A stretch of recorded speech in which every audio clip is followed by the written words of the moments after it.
Hello everyone, I'm Paolo Guardabasso. I'm a student in the Space Exploration and Development Systems International Master at Politecnico di Torino. I'm here to report on the results and the main features of this year's project work. And I'm here on behalf of all my colleagues from Politecnico di Torino, IAC and University of Leicester. So let me tell you something about the SEEDS Master. So it involves 3 universities and it's made by 6 months of lectures and then 6 months of project work. This year the project work was carried out by 39 students of 9 different nationalities coming from the 3 universities that I just said. And the 3 universities, together with Alessandria Space and ESA, they decided that they wanted us to focus on a lunar outpost and also on providing propellant for human exploration of space. And so we came up with this mission statement. The LUPO mission was born. We were very affectionate to the name, the Lunar Propellant Outpost, and our objective is to produce propellant by exploiting lunar in situ resources and utilizing pre-existing systems, providing the propellant to support future human space exploration. Let me give you a little bit of context about the mission. We said we want to produce propellant on the lunar surface, but why do we want to do that? Well, our main objectives are to refuel our own systems to become independent from the Earth, but also to sell this propellant and make space travel more affordable and reduce the launch costs from Earth. Where do we want to do this? Well, we've been hearing about the South Pole for a while now, and recent research has confirmed the fact that concentration of water in regolith, in permanently shadowed regions in polar craters, as we've already said, are very high, and this is promising to produce water. In fact, the way we want to produce propellant is to electrolyze, of course, water into liquid oxygen and liquid hydrogen. To give you a little bit of a context in time, we want to be operational in 2035. This was agreed with our coordinators. Let me give you 3 main points. Gateway now is going to be operative while we do our mission. There's going to be an involvement of crew on the LPG, but also on the lunar surface. And only liquid oxygen is sold both on orbit and on surface. These are 3 main pillars of our mission. Let's look at this systems architecture of the nominal scenario for our mission. So we said we want to produce propellant, so the first thing we have to do is to collect and transport resources. In particular, we collect icy regolith with robotic systems. We bring it out of the crater, where a propellant production facility performs the electrolysis process and the cryocooling. And then this propellant, both liquid oxygen and liquid hydrogen, is transferred to a storage facility. As we said, we have crew involvement on the surface, so we have 2 elements that support this feature. A habitat and a large crew rover, and as we said, we want to transport propellant on orbit. We need the transfer segment. In particular, we have 2 different single-stage reusable, fully reusable vehicles, the manned transfer vehicle and the unmanned transfer vehicle, and a spaceport to provide precise landing and safe landing. These 2 vehicles interface with a halo orbit where the gateway is going to be. We're going to dock at the gateway. Regarding the systems on the surface, we need a power plant, of course. You have a very high amount of power required, but also a communication and navigation network, both on the surface and in orbit. So let's look now at the timeline that we considered. So after feasibility studies in 2021, we start with the definition phase. So we started designing and the technology development. In 2026, in the frame of the definition phase, we have a precursor robotic mission that is similar to what we already seen in the previous presentations. In 2030, we start the setup phase. So we start bringing our elements and landing on the moon. We have robotic manipulators, rovers, and fixed systems on the surface that prepare the environment for our nominal mission.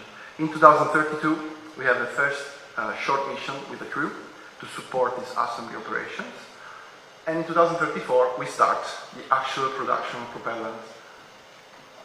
In 2035, we perform the first refueling of the amended transfer vehicle that transports cargo and liquid oxygen into orbit. 2036, we have the first manned mission, long duration mission for maintenance reasons, mostly. A crew of 4 will spend 32 days on the surface. And in 2050, we plan our end of nominal operations. We keep as a reference the ISS 15 years of nominal lifetime. And then this doesn't mean that it cannot be extended. The process itself for ISRO is quite simple, actually.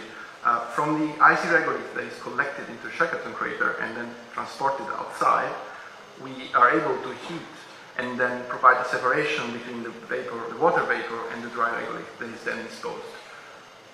The water vapor is then condensed and filtered, and this brings up the liquid water. Out of this liquid water, we divide it in 3 parts. One part remains water, and it's given to the manned transfer vehicle. This is due to the fact that the manned transfer vehicle has spent a lot of time on the dock on the orbital station, and that means the cryogenic propellant storage for the descent was unfeasible. So we thought about bringing up water and then performing electrolysis on orbit. This adds a requirement to the gateway in terms of power, but we can discuss about this later. The other part of water is separated then with electrolysis into oxygen and hydrogen, and then a cryocooling process takes place, and we produce liquid oxygen and liquid hydrogen. Again, the liquid oxygen is separated. Part of it goes into the cargo bay of the amended transfer vehicle and also into storage on the surface, because as I said, we're going to sell this propellant, this liquid oxygen in orbit and on the surface. And another part is given as a propulsion system. For the propulsion system. One thing I want to say, the stoichiometric ratio of water in terms of oxygen and hydrogen is 8 to 1, while for our propulsion systems we chose, for propulsion reasons, a ratio of 6. So we actually have an excess of liquid oxygen, and this is why we only produce hydrogen for us, and we only sell oxygen, the excess one. We also performed a business study, a preliminary one, of course, because we wanted to assess the feasibility, but also the sustainability of this mission from an economical point of view. In particular, we studied from different global exploration roadmaps the possible request of liquid oxygen both on the surface and in orbit, and we came up with these numbers. From these, we sized all the architecture, and we also identified. We allocated certain costs on our mission for each ton of liquid oxygen, both on the surface and in orbit, allocating operational costs, logistics costs, astronaut costs. The one in orbit is more expensive because we have to take into account the operations needed to perform the transfer from the vehicles from surface to orbit. And then this is the price that was calculated in this way.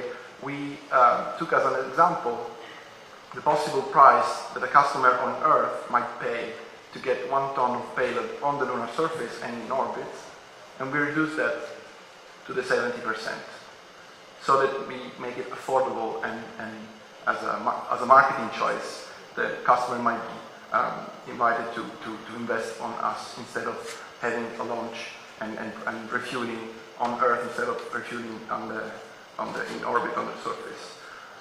These numbers give us these preliminary results again of outflow and inflow. And as you can see, when we said we are going to be operational in 2035, at this point, the initial investment is $80 billion. But then we start earning money because we start selling these propellants. And this gives us a break-even point of 13 years, up to the point where we start actually earning money until the end of our nominal operations. So to give you the conclusions, our mission is a very complex one. The Seedmaster studies this kind of futuristic and, if you say, incredible missions. We have 400 kilowatts. The initial investment, as we said, is around 80 billions. and we are able to produce 300 tons of water on the lunar surface. We are operational for 15 years, and the whole mission from the definition phase to the end of nominal operations requires 63 launches. But this is not only numbers. A mission like that enables the human race. We start from technology development. We develop new technologies, new ways of solving our problems, and we make space and the moon exploration, but not only profitable. And then this changes, and the world itself changes, and we provide lunar services. We have logistics, and we can then have continuous and systematic Mars missions, because we provide propellant, as David already said, in a point that is perfect as a gateway for the deep space. And so a human space exploration changes. It becomes something different, and we can then pave our way to the stars. And with this, I'd like to conclude and to thank you, all my colleagues, and Polytechnic Torino for the wonderful experience. And thank you.